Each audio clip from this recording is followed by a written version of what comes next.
Shoutouts din kay Judge Gina na nandito. Let's get lit. Let's get lit. Party. Kay Judge Gina. Let's get lit. Judge Gina. Let's get lit. Shoutouts kay Judge Ginan. Judge Gina. Party. Judge Gina. Party. Let's get lit. Judge Gian, Let's get lit. Judge Gina nandyan. Party. Ano na ito? Party. Let's get lit. Alam mo, lakas mo. Let's get Nagbabattle lit. pa tayo. Yung mga round ko, yung i-breakdown mo. Kaya Party. kay Judge Gina, Party. no? Let's get lit. Game! Let's get Di lit. pansin gano'ng mahina kasi sa TikTok Party. sa sikat. Party. Pag Let's get dyan, lit. Judge Ginan. Let's get lit. Instant na react.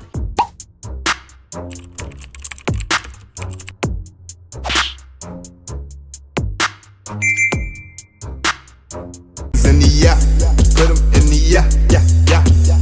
If you feeling real good, put your hands in the yeah. Put 'em in the yeah. If you feeling real good, put your hands. So what's up mga kumag, I'm back ang inyong online judge. Walang iba kundi Judge Ginan. Okay guys, another fortune battle as requested ng ating subscriber na si L. Shoutout kay L. Diba? So, sunod-sunod yung mga battles ni Fortune na ni-review natin. Ito na yung pangatlong gabi. Nasa channel na natin yung Fortune versus Rizmark. Ismael versus Fortune. And ngayon naman, Nasha versus Fortune.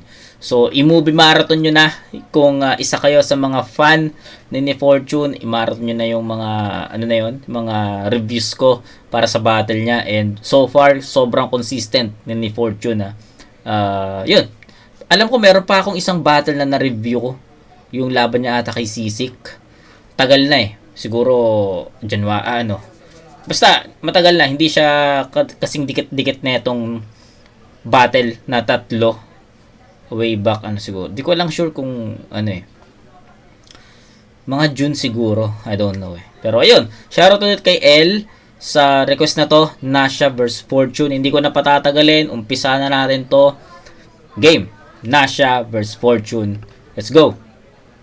Unang para Nasha. Game. Let's go. Yo, check. Check. Barbil, game. Game. Sakin malabo makapantay. Kahit pa anong gawin. Mga rounds mo ay patapon kaya dihado ka na rin. Di natutunog ang yung mga diss mo sa Nasha pa sinet. Oo, mga diss mo palyado sa kaset. Masasobrahan sa alcohol pero magre-remain sober. Masasobrahan sa alcohol pero magre-remain sober. Masasobrahan sa alcohol pero magre-remain sober. Liliya pag pinaliguan ko ng chain. Liliya pag pinaliguan ko ng flamethrower. Tangina mo.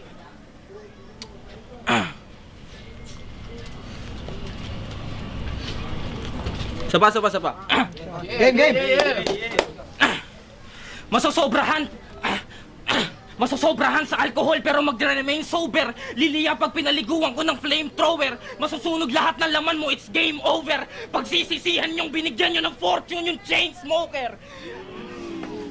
Susunugin ko araw-araw, dahan-dahan tong bitch na binatilyo. I've been sick since day one, ba't ako magkukwit sa sigarilyo? Kasi kahit isang dekada pa ako mag-intake ng maraming usok, di pa rin ako magkakalang cancer parang Alaric Yuson. Ako yung tatay yung pinsalang matatamo sa trauma mong isisiwalat ko. Fortune yung pangalan kasi hinihibak ka palagi ng tatay mo. At kung Fortune ay kayamanan, bakit walang kisame yung bahay nyo? Pero ikaw yung Fortune na swerte kasi walang may papamala sa labang to. Good game, well played, bulbo sa machine gun tong suicidal. O GG sa chopper, parang anak ni Kobe Bryant. Putang ina. Shit. Pabubutukan ko yung bahay nyo, it's a family stroke. I'll shoot every fucking corner, parang reality show. Parang reality show. Motherfucker.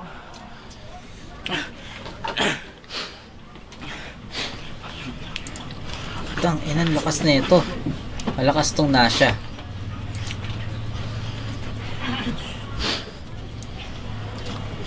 Shit. I'll shoot every fucking corner parang reality show. Useless bitch! Walang kwenta! Isang bobong rookie! Wala kang dulot parang autistic na nanay sa condo unit! Wala kang dulot parang Bible sa horror movie! Pero makikita niyo yung papel niya pag dinurog ko tong fortune cookie! Yow! Tang ina. Nakita na ba yung itsura ko dito sa shit. Nasha. Tang ina mo. Sorry, pero tangin ng solid mo, tol. Kung mapapanood man to ni Nasha, men, tangin ang solid, pre. Sayang lang nag-choke. Pero puta, isipin nyo, guys. Guys, isipin nyo. Naitawid niya ng maayos yon. Naitawid niya ng malinis yon. Gaano kalakas yung dulot nun. Akala ko nga, akala ko yung fake choke niya, akala ko yung choke niya is set up para sa fake choke eh. Pero nung nag-ulit-ulit na siya doon, sabi ko, ay tangina, mukhang totoong choke to ah. Kita nyo nga, hindi nga ako nag-react, diba? Kasi palaging ganun eh, kapag nagre-react ako, fake choke lagi. So, hindi mo na ako nag-react kasi baka fake choke nga. Pero ayun, tangina, totoong choke yun. Sayang, ilang beses siya nawala, ilang beses siyang nakapasok ulit, tapos nawala ulit. Diba? Sobrang solid nung ano eh. Actually, nag-umpisa sa ano eh. Nag-umpisa dun sa ano yun, yung ba't ako mag-quit sa Yossi since day one. Basta yung schema na yun, puta, nung inispit niya yun, boom, sunod-sunod na. Tangina, ang lupit. Nasha, tol. Tangina, props sa'yo, men. Sorry kung namumura kita, pero tangina, solid mo. Diba? Kasi siniset ko yung sarili ko na ano eh, na what if hindi ka nag-ano, or hindi nag-choke si Nasha. Tangina, may tulog si Fortune doon, tol, kung ganun kalakas yung Nasha sa umpisa, gitna, hanggang dulo ng round, at tapos malinis niya itawid. Ang dami niyang ayos yung mga similes niya eh, ayos yun eh. Ang ganda nung ano eh, yung Fortune yung pangalan kasi lagi ka niipak ng father mo. Malupit din yung hindi ako magkakasakit sa baga, ano yun, something. Tas Alaric Yuson, ang dami niyang ganun, dikit-dikit eh. 'Di ba? Parang every 2 lines iba yung sapak. Every 2 lines iba yung topic, every 2 lines iba yung nasa solid, men. Solid. Gusto ko siyang mapanood ulit, gusto ko siyang makita ulit na bumatel na malinis. Pero tapusin muna natin to, yung rounds 2 and 3, sana malinis niyang naitawid yun, at sana ganito pa rin kalakas yung performance level niya. Shoutout kay Nasha, men. Game, Fortune.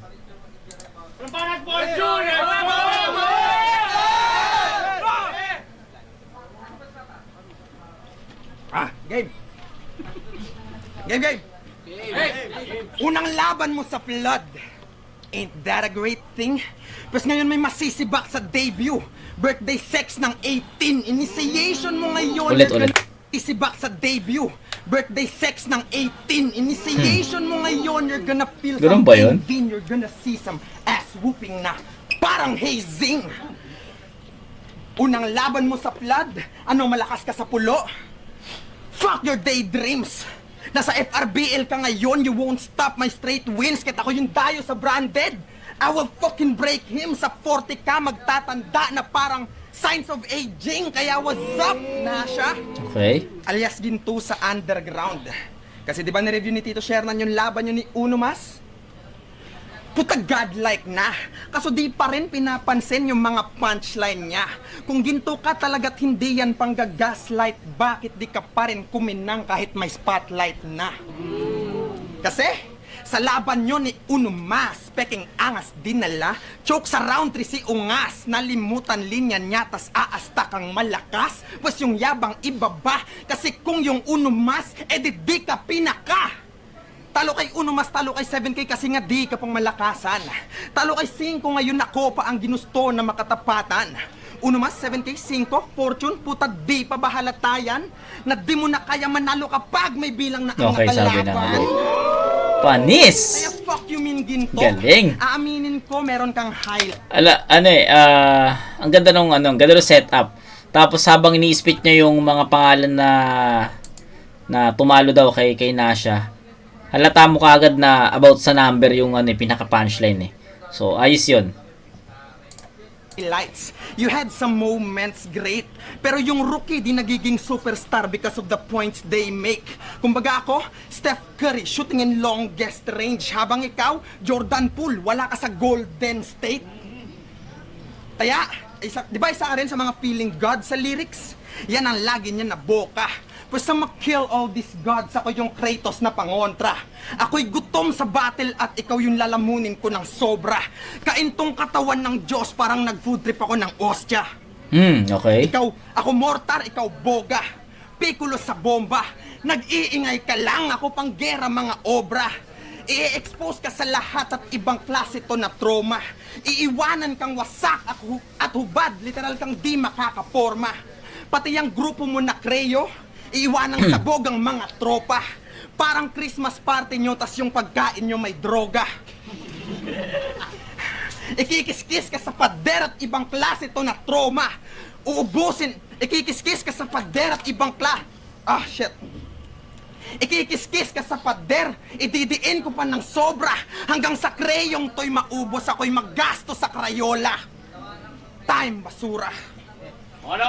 Okay.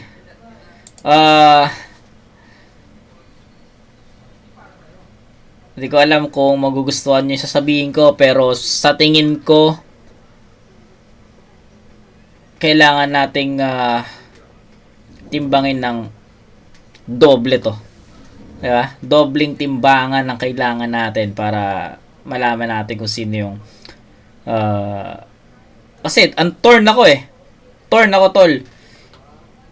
To be honest, mas nagustuhan ko yung sulat ni Nasha dito. Mas bago sa akin, mas mabilis ma-absorb, mas mabigat yung pinakapunto, mabigat yung punchline.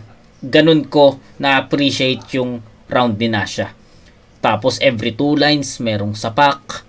'Di ba? Mabilis eh. Ang bilis ng suntok ni Nasha. Unlike kay Fortune, naka 4 bar set, sa literal na 4 bar set, sa pinaka 4th line yung pinakasuntok. Tapos sometimes hindi naman palagi, no? May mga times na hindi ganun nag-worth it yung setup dun sa pinaka punchline, kaya hindi ganun ka-epektibo. Ano pa? Diba, marami akong pwedeng i-consider eh. Pwede kong ibigay kay Fortune dahil mas malinis yung performance niya, although may choke din siya sa dulo. Pero kung ikukumpara mo sa choke ni Nasha, syempre mas maraming kay Nasha. Diba? Pwede mong ibigay kay Fortune kung dun ka magbe-base. Pwede mo namang ibigay kay Nasha pa rin yung battle na to kahit nag-choke siya kung titimbangin mo yung pinaka punto. Kaya nga sabi ko sa inyo eh, kailangan ng dobleng timbangan. Kasi titimbangin mo ba siya sa linis ng performance o titimbangin mo siya sa bigat ng punto, sa bigat ng pinaka performance, 'di ba? Doon mo siya titignan eh. Sorry, pero sa tingin ko maraming choke si Nasha sa round 1, pero sa tingin ko yung bigat talaga ng pinaka punto niya, yung bigat talaga ng pinakasulat niya, yung pinaka punchline niya, 'di ba? Yung pinaka haymakers niya, yung bigat nun, enough yun eh para mapantayan yung performance ni Fortune. Yes. Malinis. Mas malinis na performance yung pinakita ni Fortune, pero para sa akin kasi ang tagal ng dating eh ng pinakasuntok eh. 'Di ba? Sabi ko nga, may mga times na tatama yung suntok, may times na hindi naglalandang maayos. Ganun yung setups ni Fortune eh. Unlike kay Nasha, sayang lang talaga may choke eh. Pero kay Nasha pucha, sobrang dikit-dikit nun. Kaya, ayun. Baka marami or karamihan sa inyo ibigay yung round 1 kay Fortune. pero ako itatabla ko yun. Ganon kalakas yung mga na-spit ni Nasha para sa akin. Sobrang bago sa pandinig ko yung estilo na ginawa niya. 'Di ba? Sobrang bago, sobrang na-enjoy ko yon. Tapos kung titignan niyo yung facial reaction ko doon or facial expression ko sa video habang pinapanood si Nasha, kakaiba talaga.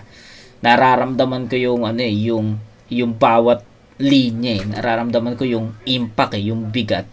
'Di ba? Ayun, sa tingin ko, sa preference ko, nag-choke man ng ilang beses si Nasha, enough naman yung mga na-spit niyang mga bara para pumantay or para habulin lang ni Fortune, di ba? Kasi medyo mabagal yung pag-angat ni Fortune since naka 4 verses siya. Tapos si Nasha naman every 2 lines, di ba? So sana naintindihan niyo 'yun. Sa akin, sa sa preference ko, mas malinis na performance, yes, si Fortune, pero yung bigat ng na-spit, bigay ko yun kay Nasha. So tabla ko muna to, guys. Sorry. Baka para sa inyo binigay nyo kay Fortune yun. Wala naman akong ibang problema doon. Pero sa preference ko, I'll go with Tai kasi magkaibang atake, magkaibang timbangan, 'di ba? Round 2, tignan natin. Let's go! Game. Game.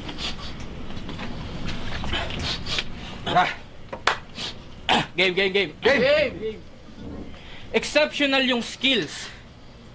Si Fortune Dehins pang momentary, ibang-iba ka sa lahat.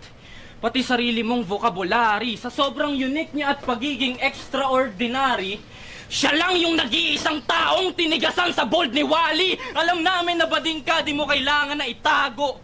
Nung nahuli siya ng tatay niya na nagjajakol, nagpanggap siya bilang kuwago. Ganyan na ganyan mga trip niya sa Iloilo. Pag umaakit ng puno, nagbabaon pa ng dildo. Kaya sa yawang umaapoy, na dragon dance, tinitira ka ng tito mo sa armored truck. Tol, grabe to sumilip ng angle, walang kubas.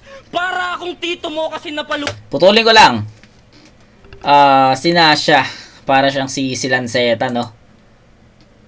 Para siyang si Lanceta.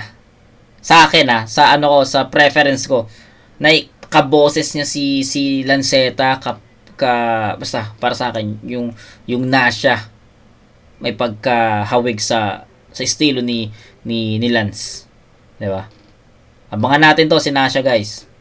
Tol, grabe to sumilip ng angle, walang kubas. Para akong tito mo kasi napaluwag ko yung maliit mong butas. Mas malala pa to sa ginawa ni EJ dun kay Creation. Sa sobrang lakas ng suntok, mahuhulas yung makeup, punit pati yung face mask. Rekta ka sa graveyard. Magiging kamukha mo si Looney nung pagtapos niya ma-frame up. G-Clown. Okay. Walang kawala sa akin tong bitch, palulunukin ko ng Piccolo. Tapos pag sumabog sa sikmura yung bituka, iriribon ko. Tapos wala ka na magagawa kundi umiyak sa videong to. Pero mas wala ka nagawa nung punitan ka ng tito mo. Uy, ikli! Ikli, min! Maikli yun, Nash. Bitin. Hindi niya shit. Hindi nyo ina-expect ko sa round 2 ni Nasha. Mataas yung mataas na yung naging expectation ko kay Nasha. Kasi ang ganda nung round 1 niya sunod-sunod. Pero pagdating sa round 3, medyo napahaba ata kung paano niya ginamit yung isang angulo. Napahaba siya doon, tapos medyo hindi yun yung ina-expect ko. Parang nag-expect ako ng mas malakas pa. Sayang yon kay Nasha. Round 2 ni Fortune. Go! Tito mo. Boring as Let's go! Puta, puro kasi gaw, nakakarindi ka ka-battle. Intense lang yung delivery. Ano kagalit na rider? Intense lang yung delivery. Ano kagalit na rider? Oo, may skills sa pagdala at typical na yan sa rapper. Kaso di tugma yung material, parang nagkamali ng parcel. Kasi gumagamit ka lang ng mga uncommon words kagaya ng schizophrenia, laughing stock. Yung na ba yung bagong meta? Kung yung iba tamod ni Looney, ikaw tamod ni Dayonela, gago. Ikaw yung average na James Overman. Siya si James okay lang. Alien yung mga salita, parang kokay lang. Hindi ka maintindihan mag-rap, parang oding lang. Ay, gago. Pero seryoso, kinukonsinte ka lang sa iyong mga corning tricks, manipulado mga tao. Politics, gusto mo ng alien na bars? Oh bitch please, yung round na to puro halimaw. Omnitrix, stupid shit, yung punches mo hanggang salita. Galing. Kinukonsinte ka lang sa iyo. Salita, parang kokay lang, hindi ka maintindihan mag-rap, parang oding lang.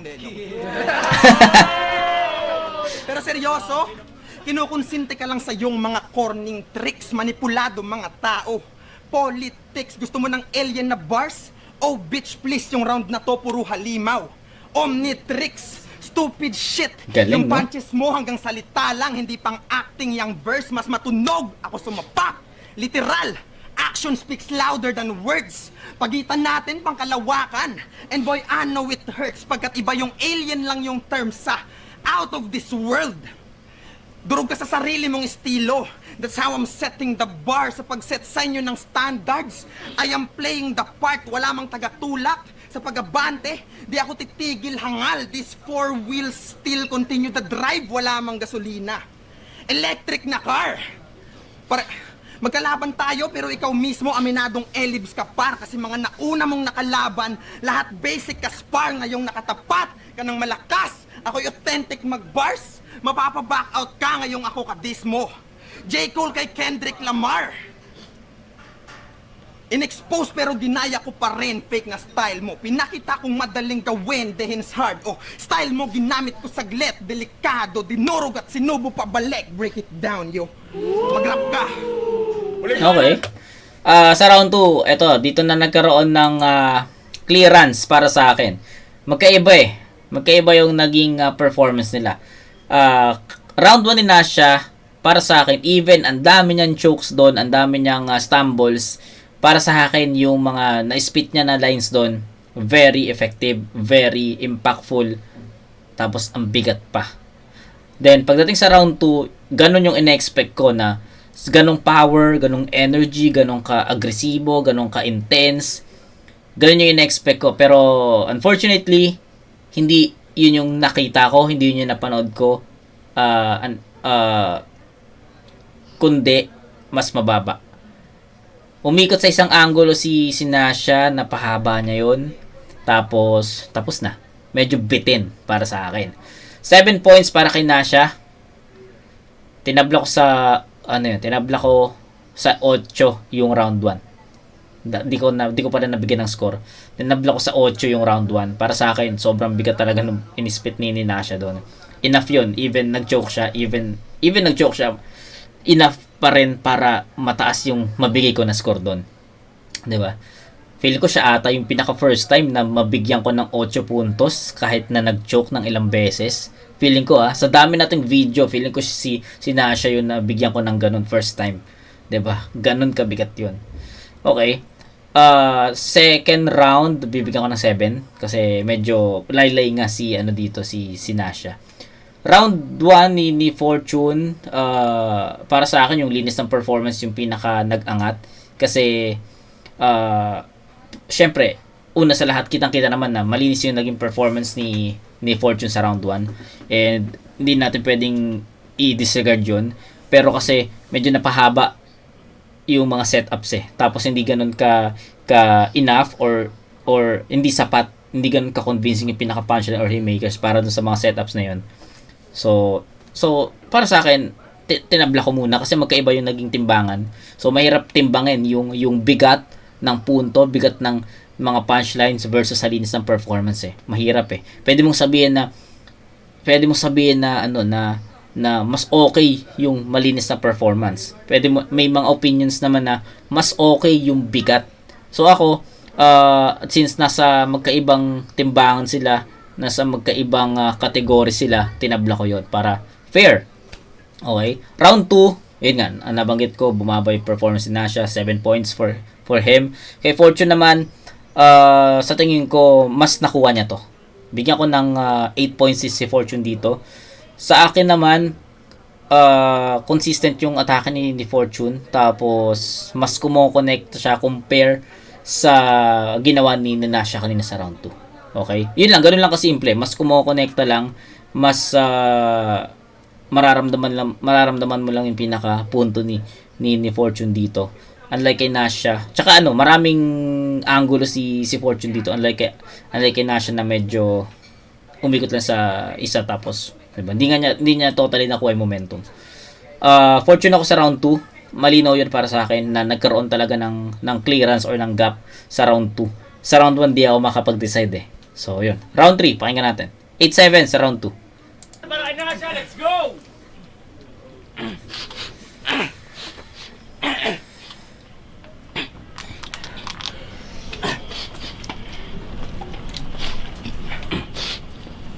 Strength niya metaphor at simile. Cadence niya maayos. Similar yung style kasi nagagawa ko yung nagagawa mo. But the difference is, ikaw yung big fish, ako Poseidon. Magkaiba yung sumasabay sa gumagawa ng alon. Bitch, sit down!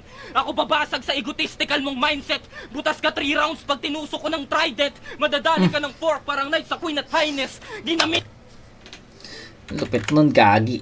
Di ko alam kung na-appreciate nyo yun, pero lupit nun. is, ikaw yung big fish, ako Poseidon. Magkaiba Trident? yung sumasabay Sabi sa niya, gumagawa trident. ng alon. Bitch, sit down! Ako babasag sa egotistical mong mindset. Butas ka 3 rounds pag tinusok ko ng trident. Madadali ka ng lupit fork parang nun. knight sa Queen at Highness. Ginamitan ng tinidor yung FT kasi wala akong sabaw na hain.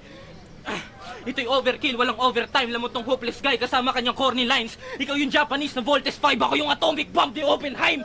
Talagang horrified pag tinutukan ng 45. Ang lakas, oh. Makikita nyo sa lupa yung fortune, parang gold sa mine. Parang gold sa mine. Ito'y homicide, mabubroken twice yung leeg, tas i-choke ng tight. Wala ka palag sa akin kahit magsulat ka overnight. Malalockdown sa depensa, lahat ng shots mo denied. Oo, sure na madidef, parang tinapat yung tenga sa naka-open pipe. Kasi yun yung difference natin. Yung nagagawa mo, nagagawa ko ng mas matindi. Yung nagagawa mo, nagagawa ko ng mas matindi. Ikaw nag-tryouts ka rito habang ako hindi. Kaya anong silbi? Nung fortune walang tindig. Masasabog pati guardian angel ko sa sobrang lakas kong sumindi. Ito'y apoy na di kaya masukat ng Fahrenheit. Magiging sobrang gulo ng state niya. Palestine, magiging Grabe. sobrang gulo ng state niya. Palestine, ako yung highest light na mapupuntahan mo sa afterlife. At ako magiging rason, ba't di ka na rin babattle sa live? Yo, check!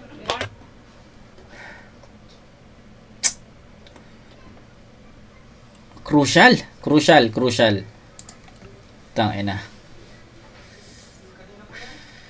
Hirap ng round 3. Pero ang ganda ng pinakita ni Fortune, ni Nasha dito.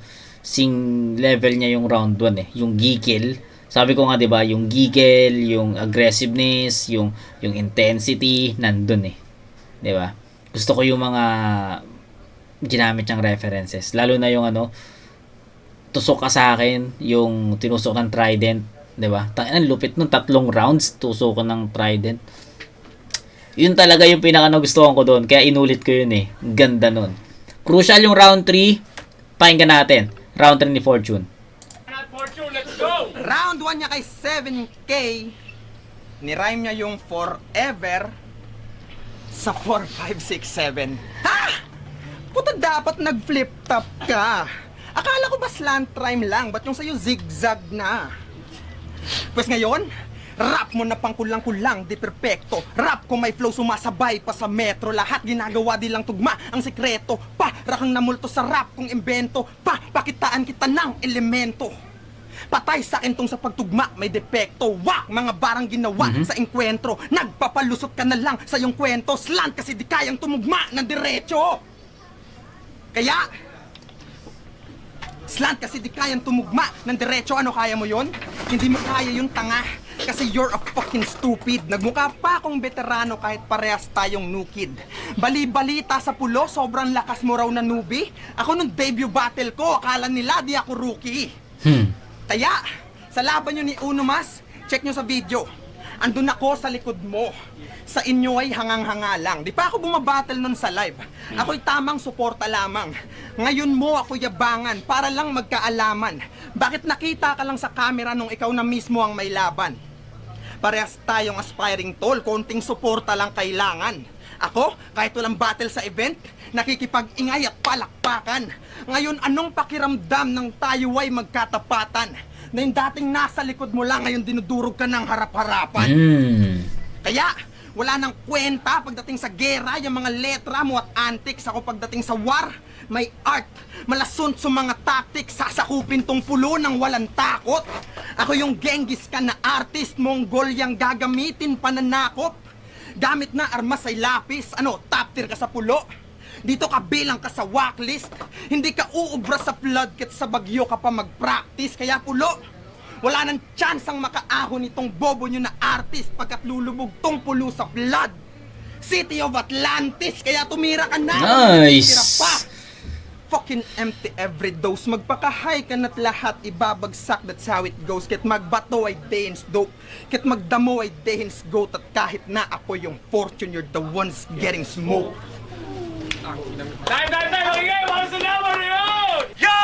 Tang inang battle yun. Pinahirapan ako nung dalawa.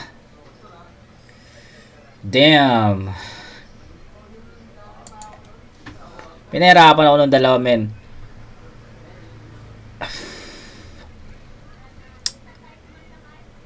Sabi ko, crucial yung round 3 eh. Hirap. Hirap. Nahirapan ako. Hindi ko ina-expect kasi na magiging ganito yung battle. Di ba? Akala ko magiging maluwang lang na battle to. Pero puta, ang sikip pala. Crucial yung round 3, guys. Sobrang crucial. Kasi naibalik ni Nasha yung, yung energy niya sa round 1 eh. Kumokonekta ulit. Di ba? Andun eh. Crucial eh. Then, round 3 ni Fortune, parang nung round 1 din. Na slow start, 4-bar set, yung Atlantis, pulo, di ba? Ang ganda nun. Ang ganda nung reference na yun. Lulubog tong pulo sa flood, City of Atlantis. Angas, di ba? Pero, shit. Nahirapan ako sa round 1. Nahirapan ako sa round 3.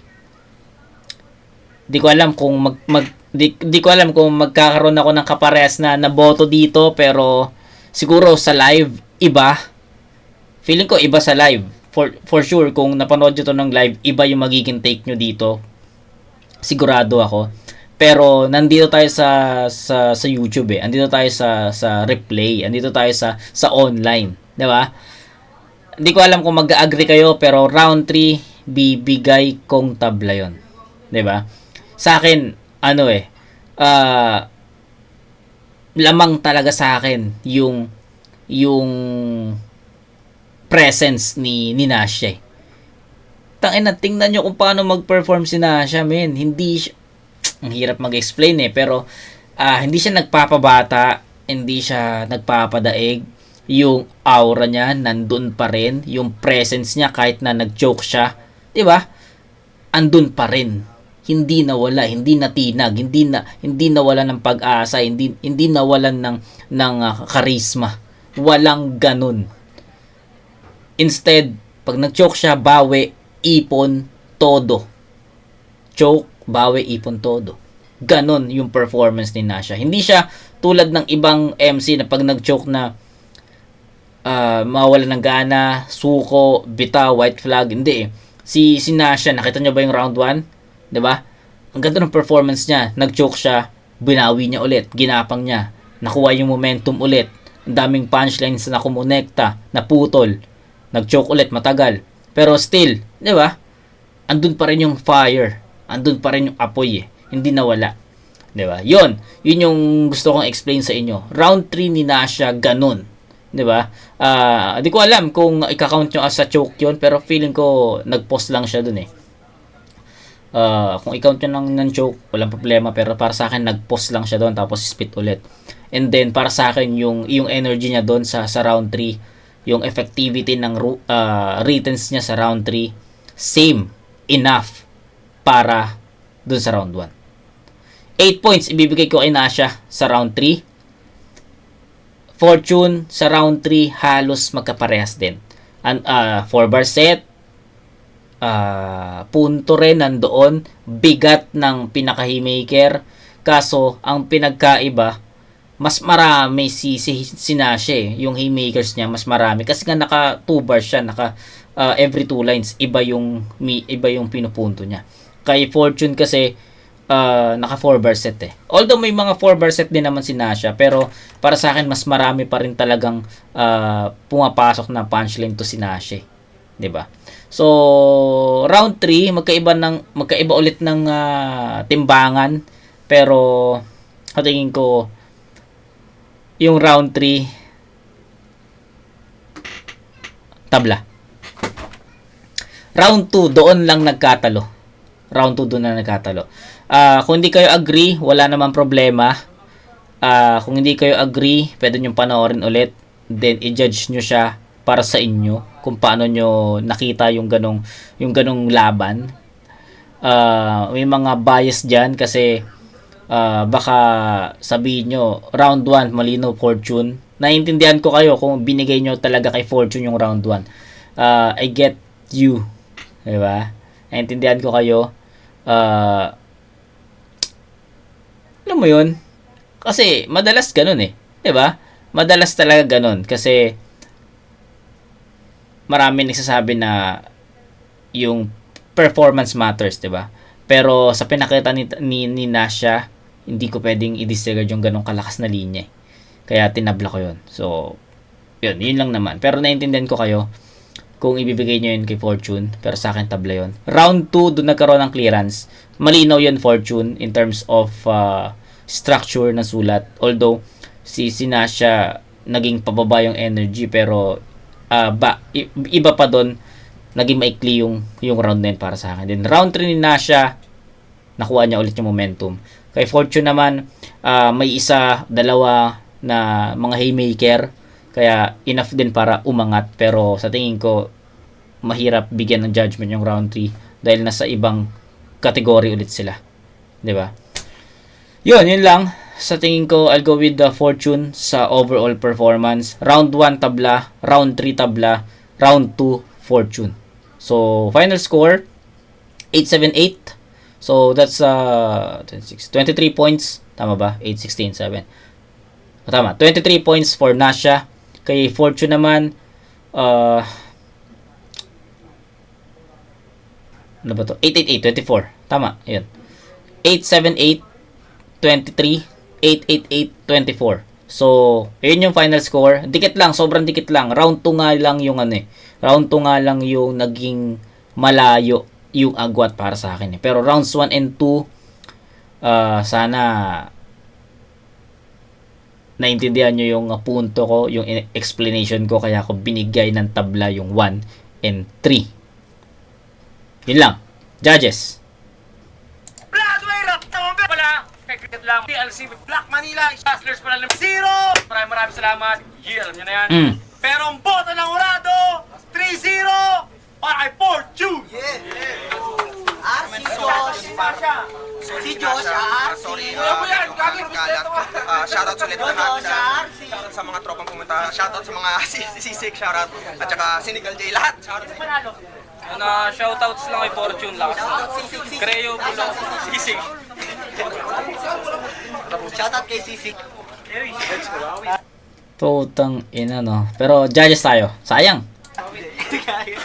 Yo, Sean, baliboto ko kay Fortune. Sayang yung round 1 kasi para sa akin mas yung difficulty ng sulat ni Nasha. Parang mas intricate, mas trip ko talaga. Kung nabuo niya yun, sa kanya yun pero dahil... diba? Sabi ko sa inyo magmamatter talaga sa iba yung performance, yung linis ng performance. Yan, gaya niya, kung sino man siya, hindi ko siya kilala diba? Sabi niya, sayang daw kung nabuo. Pero para sa akin, even hindi nabuo ni Nasha yung round 1, kita mo naman sa kanya na nanggaling yung level of difficulty, diba? Ng ganong performance. Mabigat talaga yon, diba? Joke siya, tapos hindi niya nabuo yung intro. Boto kay Fortune. Second round halatang parang kulang siya sa sulat. Yes. Fortune ulit. Yes. Round 3, sinusubukan niyang i-redeem yung sarili niya. Pero parang nawawala na yung momentum dahil sa Pero kung feel ko lang kung nabuo niya yun, tapos handa siya, feel ko sa kanya, pero Fortune bot. Okay. Binoto ko si Fortune 2-1 Hmm. Yung one, sobrang lakas nung kay Nasha kung nakumpleto niya lang. Di ba? Wala na yung confidence niya sa aggression sana, kuwang-kuha niya yung sobrang daming lumating na punchline sana. So nag-choke siya, matik binigay ko kay Fortune. Okay. Yung round 2 naman, sobrang ikli lang kay Yes, Nasha. ikli nga eh. Parang 1 minute lang yun, tapos yung kay Fortune naman kumpleto. So kay Nasha yun, tapos yung round 3 ay kay Fortune yun. Tapos yung round 3 kay binigay ko na kay Nasha. Magkaibang style sila eh. Yung kay Nasha, puro bars, tapos yung kay Yes. Fortune naman, ang daming elements. Pares naman sila nagmumulti. Yung kay Fortune may flow, tapos kay yung Fortune, ang dami niyang angle. So yun, dami kasi 2-1 kay Fortune. MJC, 1-2, Fortune, tas 3 kay Nasha yun. Ang ganda ng mga bars niya doon. Nung 1 sana kung maayos yun, sa kanya siguro yun. Pero ang last din Fortune, wag nating isantabi yung mga skills na nilabas niya. And nagbabars din naman siya at napansin ko lang din under prep si Nasha, mas maikli yung rounds niya kaysa kay Fortune na sakto. Kaya para sa akin, Fortune to, para sa laban na to. Shoutout pa rin kay Nasha, ang last niya. Kung maayos sana yung performance niya, pwede sa kanya yun. Thank you. Yun lang. Di ba? Nagmatter talaga sa mga judges natin yung performance. Di ba? Pero yun, ako di na ako mag-explain pa ng marami pa dito kasi sa tingin ko sa 40 minutes na usapan natin nasabi ko na yung mga gusto kong sabihin. So, yun lang. Shoutout ulit kay El. Thank you sa pagbibigay sa akin ng opportunity na ma-review tong battle na to and nakahanap na naman tayo ng bagong re-reviewin at shoutout kay Nasha. Solid ka pre. Nagustuhan ko yung all 3 rounds mo dito. Medyo underprepared ka lang, nag-choke ka lang pero kayang-kaya eh. 'Di ba? Tayo na, Fortune, tol. Sayang yon kung na-perform ni Nasha ng malinis yung obra niya, baka mapunta sa kanya yon. 'Di ba? Yun lang. Shoutout ulit kay El sa nag-request ng battle na to. Kita-kits tayo sa next na review mga kumag. Peace out.